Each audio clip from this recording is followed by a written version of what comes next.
Hello दोस्तों। तो कैसे आप सब लोग।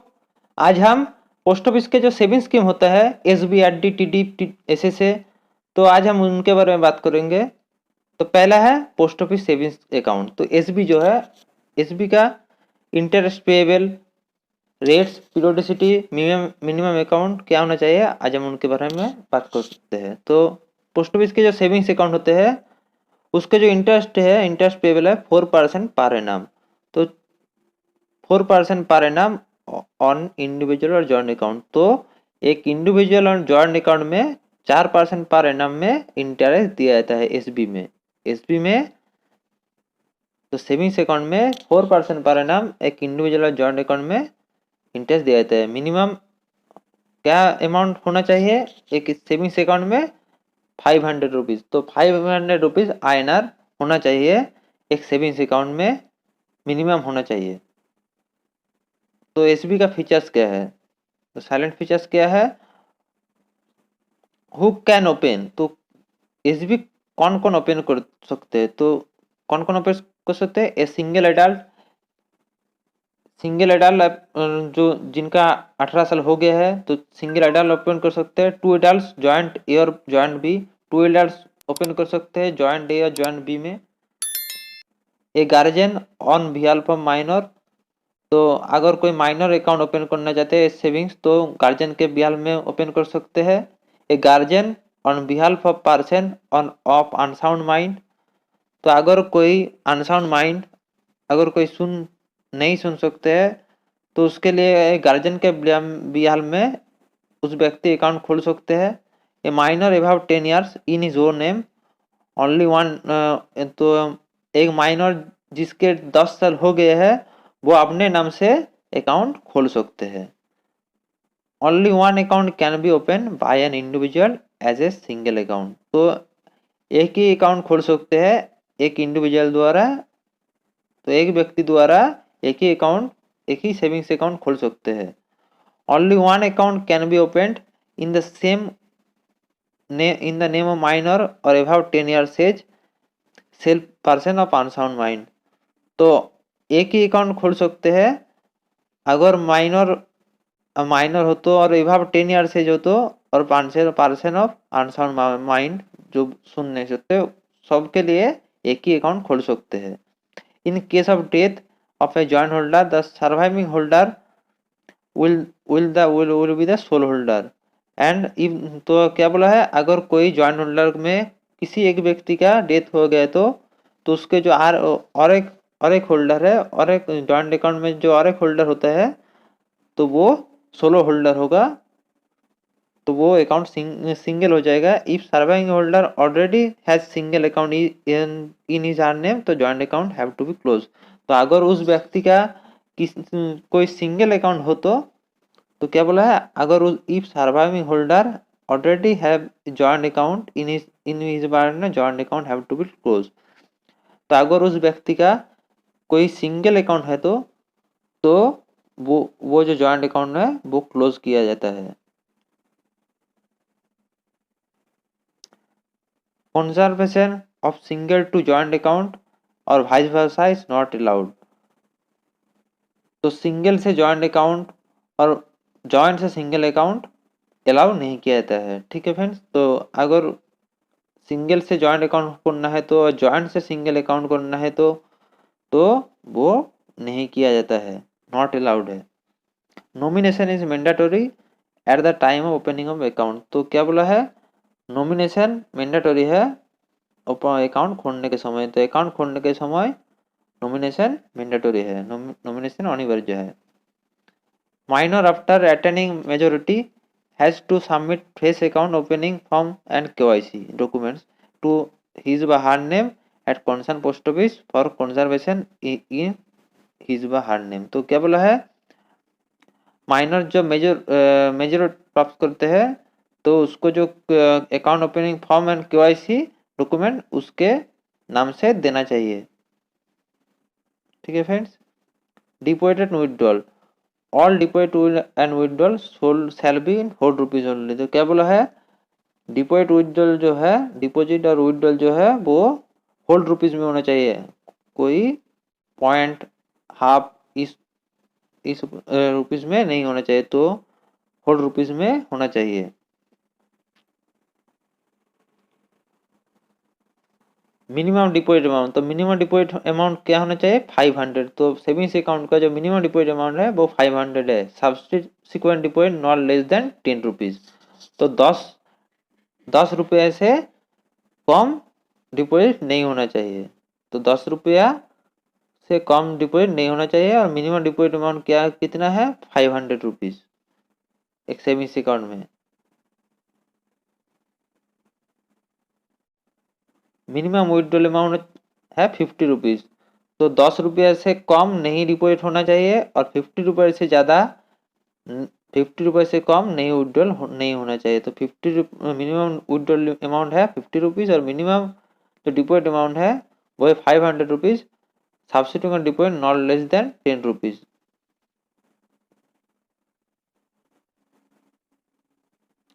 Maximum deposit no maximum limit, तो डिपॉजिट के मैक्सिमम लिमिट नहीं है।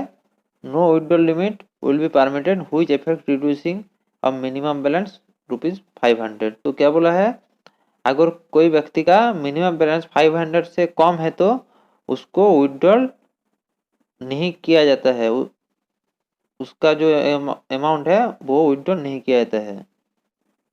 इन case of account in case account balance not raised to raise 500 at the end of financial year, a raise 100 will be deducted as account maintenance fee। तो क्या बोला है, अगर कोई व्यक्ति का अकाउंट बैलेंस जो है वो 500 से कम है तो वो फिनेंशियल होने ईयर ख़त्म होने के बाद 500 रुपये से कम है तो 100 रुपया डिडक्ट किया जाता है अकाउंट मेंटेनेंस फी के लिए। और if account balance become nil the account shall stand automatically close. तो क्या बोला है, अगर कोई व्यक्ति का 500 रुपये से कम है तो बैलेंस, तो फिनेंशियल ईयर खत्म होने के बाद उसके अकाउंट से 100 रुपया डिडक्ट किया जाता है। और अगर कोई बैलेंस नील होता है तो उस अकाउंट को ऑटोमेटिकली क्लोज किया जाता है। Interest will be calculated on the basis of minimum balance between 10th of the month and end of the month and allowed in whole rupees only। तो क्या बोला है, इंटरेस्ट जो है वो in the basis of minimum balance से basis पर 10th of the month के जो 10वां मंथ है और एंड ऑफ द मंथ के खत्म होने के बाद अलाउड किया जाता है होल रुपीज में। तो कोई पॉइंट में इंटरेस्ट नहीं दिया जाता है। No interest will be allowed in a month if balance between 10th and last day of the month falls of रेज 500। तो क्या बोला है, no interest will be allowed, कोई भी इंटरेस्ट नहीं दिया जाता है अगर बैलेंस जो है वो बिलो 500 रुपीज़ है लास्ट डे तक और between 10th and last day month के जो 10th और लास्ट डे के बीच में बैलेंस जो है वो 500 रुपये से अगर कम है तो कोई भी इंटरेस्ट नहीं दिया जाता है। Interest shall be credited in account at the end of each financial year at the interest rate prescribed bye minister of finance. तो क्या बोला, interest shall be credited account each financial year. तो financial year प्रति financial year खत्म होने के बाद interest account में क्रेडिट किया जाता है इंटरेस्ट रेट की समेत। At the time of closure of account interest will be paid up to preceding month in which account is closed. तो अगर कोई अकाउंट क्लोज किया जाता है तो इंटरेस्ट उस मंथ के जो इंटरेस्ट होता है उस मंथ के जो इंटरेस्ट होता है वो पेड किया जाता है जो अकाउंट क्लोज किया जाता है।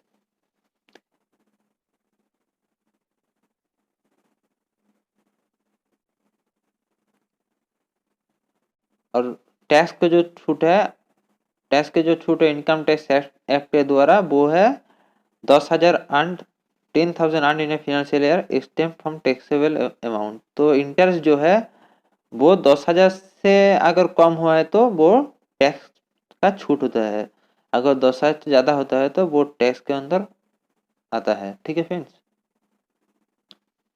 साइलेंट अकाउंट, अगर if no deposit withdrawal takes place in account during continuously 3 financial years, the account shall be treated as silent or dormant। तो अगर कोई भी अकाउंट में 3 इयर्स में कोई भी डिपॉजिट और विड्रॉल नहीं किया गया है तो वो अकाउंट साइलेंट किया जाता है। Revival of such account can be done by submitting application along with fresh KYC documents and passbook of concerned post office। तो KYC द्वारा फिर से वो अकाउंट रिवाइवल कर सकते हैं। Additional facility available in post office savings में account. तो एडिशनल फैसिलिटी जो है वो पोस्ट ऑफिस सेविंग्स में अकाउंट में देता है। तो कौन कौन सी फैसिलिटी है, तो वो है चेकबुक है, एटीएम कार्ड है, ई बैंकिंग है, मोबाइल बैंकिंग है, आधार सीडिंग है, अटल पेंशन योजना है, प्रधानमंत्री सुरक्षा बीमा योजना है, प्रधानमंत्री जीवन ज्योति बीमा योजना है। तो इन सब जो है वो सेविंग्स बैंक में फैसिलिटी दिया जाता है। चेकबुक है, एटीएम कार्ड है, ई बैंकिंग, मोबाइल बैंकिंग, आधार सीडिंग, एपीवाई, पीएमएसबीवाई, पीएमजेजेबीवाई, ये सब है। और ये सब रूल जो है post office savings bank account rule 2019 में आता है और government savings promotion general rule 2018 से। तो ये जो सब रूल है वो है post office savings bank account rule 2019, government savings promotion general rule 2018। अगला है आरडी, 5 इयर्स आरडी। तो recurrent deposit account 5 years post office recurrent deposit amount जो है, तो इंटरेस्ट पेबल जो है फ्रॉम 1/4/2020 का इफेक्ट जो है इंटरेस्ट जो है 5.8% पर एनम क्वार्टरली कंपाउंडेड। तो कंपाउंड इंटरेस्ट में क्वार्टरली दिया जाता है इंटरेस्ट आरडी में। ठीक है फ्रेंड्स, 1 अप्रैल 2020 से 5.8% पर एनम से दिया जाता है। मिनिमम INR 100 पर मंथ और any amount of multiples INR 10, no maximum limit. तो क्या बोला है, जो डिपॉजिट अमाउंट आरडी का वो मिनिमम क्या होना चाहिए 100 रुपीज और 10 रुपीज से मल्टीपल्स होना चाहिए। देर से होना चाहिए 110 टू 110, 10 रुपीज से मल्टीपल्स होना चाहिए और 100 रुपीज मिनिमम होना चाहिए। 105 रुपीज जो है, अगर 105 रुपीज है वो नहीं होता है। 10 रुपीज का मल्टीपल होना चाहिए और मिनिमम डिपॉजिट 100 रुपीज होना चाहिए। हु कैन ओपन, तो एक सिंगल एडल्ट ओपन कर सकते हैं। Joint account up to 3 adult, joint A joint B, तो अप टू 3 एडल्ट ओपन कर सकते हैं एक आरडी जॉइंट अकाउंट में। जॉइंट ए जॉइंट बी में एक guardian on behalf of minor, minor एक गार्जियन के बिहाफ पर, a guardian on behalf of person unsound mind, a minor about 10 years on his own in his own name. तो savings के सभी feature से जो है वो सब है, लेकिन जॉइंट अकाउंट जो है joint account up to 3 adult, लेकिन सेविंग्स में जो एसबी में अप टू 2 एडल्ट। तो आरडी और एसबी में ये फर्क है। जॉइंट अकाउंट जो है आरडी में तीनों व्यक्ति खोल सकते हैं, लेकिन सेविंग्स में 2 व्यक्ति खोल सकते हैं। Any number of accounts can be open.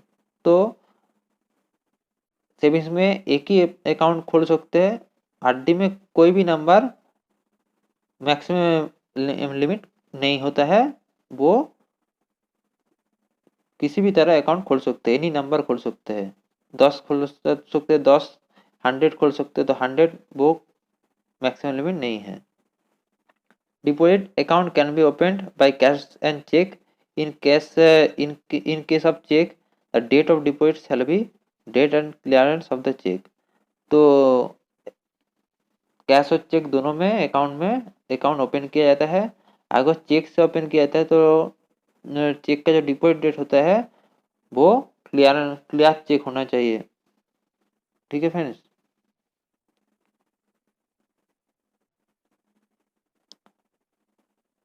Minimum amount for monthly deposit इस ₹100 and minimum multiple of resistance, तो 10 रुपये से मल्टीपल से डिपॉजिट होना चाहिए और मिनिमम डिपॉजिट ₹100 होना चाहिए। Subsequent deposit shall be made up to 15 day in a month if account is open up to 15 of a calendar month। तो क्या बोला है, अगर कोई व्यक्ति मंथ की जो 15 तारीख है 15 तारीख से पहले खुलते हैं तो 1 से 15 तारीख के बीच में खुलते हैं तो उसको 1 से 15 तारीख के बीच में देना पड़ेगा उसका जो प्रीमियम है और डिपॉजिट करना पड़ेगा। और अगर 15 तारीख के बाद में खुलता है तो वो पूरे मास ले सकते हैं, 1 से 30 और 1 से 31 डेज ले सकते हैं डिपॉजिट करने के लिए। Subsequent deposit shall be up to last working day of the month if account is open 16 day और last working day of the calendar month. जो बोला है 15 डे 15 तारीख से पहले खुलते हैं तो 15 तारीख के बीच में देना पड़ेगा और 15 तारीख के बाद में खुलता है तो वो पूरे मास ले सकते हैं 16 डे और लास्ट वर्किंग डे तक। मंथ के जो लास्ट वर्किंग डे है उसके तो लास्ट वर्किंग डे तक वो डिपॉजिट कर सकते हैं। डिफॉल्ट फी क्या है, if subsequent deposit is not made up to prescribed for a month a default charge is default month default ₹1 shall be charge for ₹100। तो ₹100 में ₹100 में ₹1 डिफॉल्ट फी होना चाहिए एक मंथ में। और आरडी का एक नियम है, एक मंथ में आप सभी जानते हैं एक मंथ में ₹1 डिफॉल्ट फी होना चाहिए। और अगर किसी का 2 मंथ का ड्यू है तो उस 2 मंथ के लिए पहले मंथ का ₹1, पहला मंथ का ₹2 और जो करंट मंथ है उसका ₹1 तो ₹3 डिफॉल्ट फी होना चाहिए। ठीक है friends. In any RD account there is monthly default, the depositor has to first pay default monthly deposit with default fee and then pay current month deposit। तो अगर कोई RD अकाउंट में मंथली डिफॉल्ट हो गया है तो वो पहले डिफॉल्ट जो मंथली डिपॉजिट है वो पे करेंगे, उसके बाद जो करंट मंथ डिपॉजिट है वो पे करेंगे। After 4 regular defaults, the account becomes discontinued and can be revived within 2 months from 4 default. But if account not revived within this period, no further deposit can be made in such account or account become discontinued। तो अगर regular 4 default होता है तो वो उस account को discontinue किया जाता है और उस अकाउंट को रिवाइव किया दिया जाता है 2 मंथ के अंदर। तो 2 मंथ के अंदर 2 महीने में उसको रिवाइव किया जाता है। अगर 2 महीने में रिवाइव नहीं किया गया है तो उस अकाउंट को साइलेंट किया जाता है, डिसकंटिन्यू किया जाता है।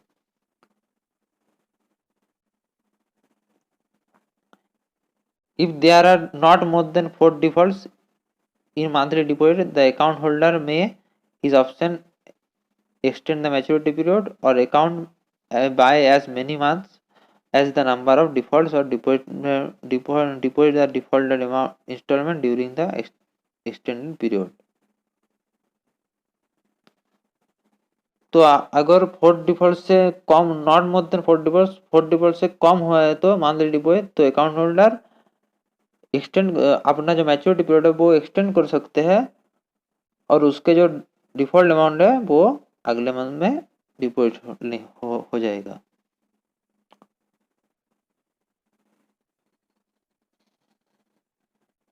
एडवांस डिपॉजिट भी फैसिलिटी है। इन case of RD account is not discontinued can be advance deposit in 5 years of.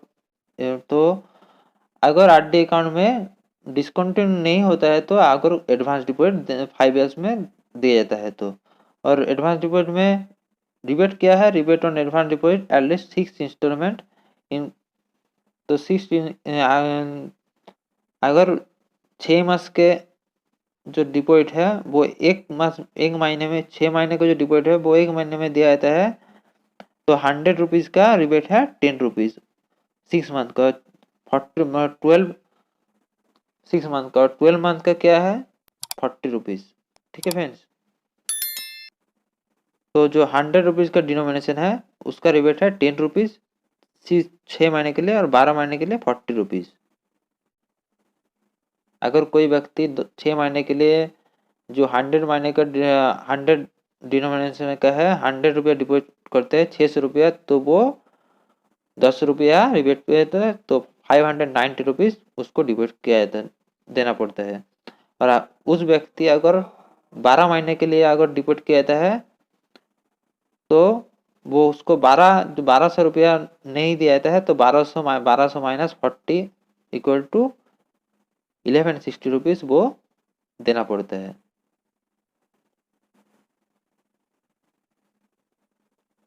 Loan भी दिया जाता है आरडी में। After 12 instalment deposit an account is continued up for 1 year, not discounted deposit में avail loan facility up to 50% of the balance credit in account. तो क्या बोला है,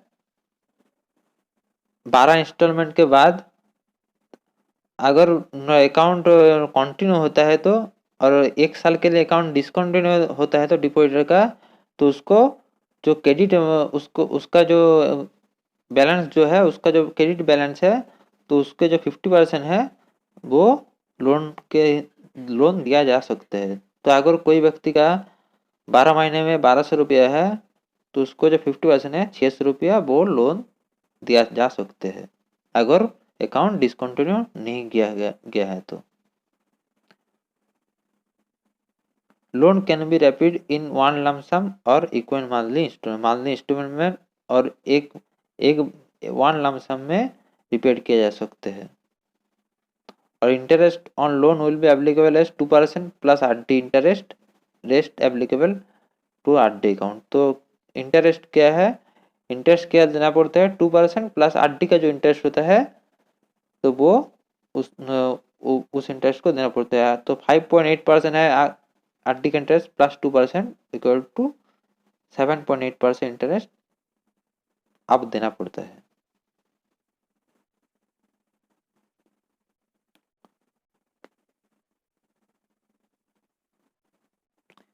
In case of loan in case of is not repaid to till the maturity, loan plus interest will be deducted from the maturity value of the RD account। तो अगर maturity के बाद में, तो till the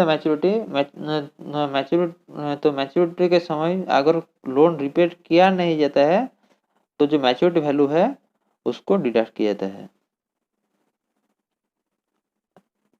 loan can be taken by submitting loan application with passbook concern post office. तो loan किसके द्वारा taken किया जाता है, लोन एप्लीकेशन फॉर्म द्वारा, और पासबुक होना चाहिए, तो सेविंग्स बैंक होना चाहिए, और पासबुक लोन एप्लीकेशन फॉर्म द्वारा लोन ले जा सकते हैं। प्रीमेच्योर क्लोजर, तो प्रीमेच्योर क्लोजर भी होता है आरडी अकाउंट में। RD account can be close premature closure 3 years from the date of account.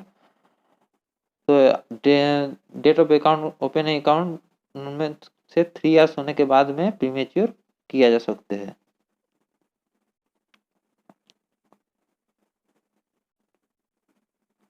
No premature closure of the account shall be permissible until the period of which the advance deposit have been made।